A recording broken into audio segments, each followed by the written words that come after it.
Et si on rencontrait une princesse, un chasseur d'étoiles? Et si on replongeait plus tôt dans l'histoire publicitaire du Club Med? Voilà ce qu'on s'est dit en découvrant ce nouveau film sur le net. Alors, on l'a fait et voilà ce qu'on a retrouvé. On m'avait dit le Club Méditerranée, vous allez voir, ça devrait vous plaire. Négatif. Quand le Club Méditerranée débarque sur la planète pub dans les années 70, Jacques Ségala est aux manettes et un vieux grincheux fait l'apologie de la philosophie du club à sa façon. Au déjeuner, ils s'habillent comme des papous. Et devant leurs gosses. Plus de 20 ans après l'ouverture du premier village à Majorque, le triptyque sport, nature et nourriture a fait son trou. Gilbert Trigano, alors à la tête du club, ouvre jusqu'à 3 villages par an. Après la Tunisie, l'URSS, la Roumanie ou la Bulgarie, il implante le club en Afrique noire, en Amérique centrale, dans l'océan Indien, et demande à Jean-Paul Goude d'illustrer tout ça et un peu plus encore dans ce film daté de 1987. Le club, la plus belle idée depuis l'invention du bonheur. Ou presque. 2 ans plus tard, Patrice Lecomte, réalisateur du film culte Les Bronzés, très largement inspiré des clubs méditerranéens, s'auto-plagie volontiers dans ce film doublé par Thierry Lhermitte. J'attends quelqu'un. À cette époque, la marque est claire, elle vend du bonheur. Un bonheur qui prend différents visages. Si je veux. Et pour la poterie, c'est dès qu'il neige. Is this any way to fill your summer vacation? Aux États-Unis, celui du clivage des riches contre le reste du monde, alors qu'en France, on drague les clients avec d'autres arguments.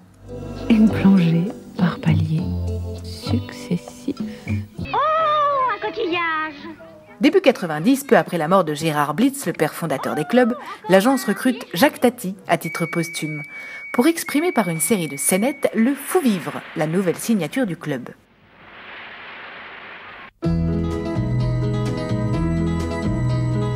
Un mantra mis en scène par Jonathan Glazer dans un genre plus moderne, avec ce superbe film lancé la même année aux États-Unis.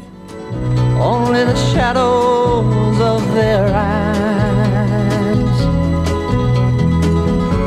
I'm going where the sun keeps shining through the pouring rain. Un spot qui personnellement ne me donne absolument pas envie d'attendre d'être en vacances pour faire de chaque jour une fête.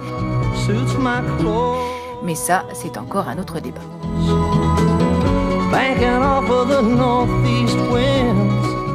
Pour le club, la concurrence est devenue rude. Lui, c'était qui? Lui, c'était Joël, un type de Rouen très sympa qui avait monté une petite boîte d'excursion. Les clients exigeants, les marchés boursiers et le climat politique international plus tendu. Plus terre à terre, les films de Philippe Paul-Villard en 96 ne vendent plus du bonheur, mais la garantie de vacances réussie. Et après? Après, rien. Ils nous ont confisqué nos appareils photo et puis ils nous ont laissé partir. La fin des années 90 marque la fin d'une époque, notamment celle des Trigano, mais en publicité, c'est le début d'une autre.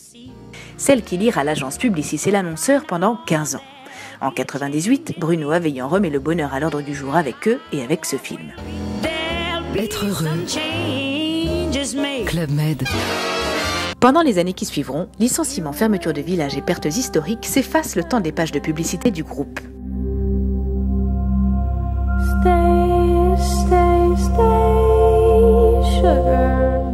Plus question de rire ou de courir après le bonheur par contre, il s'agit désormais de découvrir le monde, et pourquoi pas d'y croiser du beau monde, comme le suggère ce superbe film en 2005.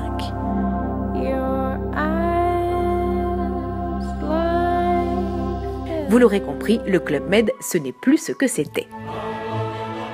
L'avantage, c'est que c'est complètement assumé. La preuve avec ce film de Xavier Giannoli en 2014 qui marque le retour sur la scène publicitaire du club après de longues années de silence.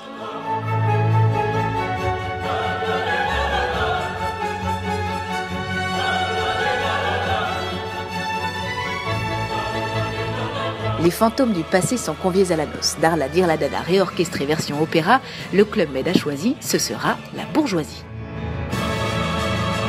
C'est marrant, c'est pas du tout le souvenir que j'en avais.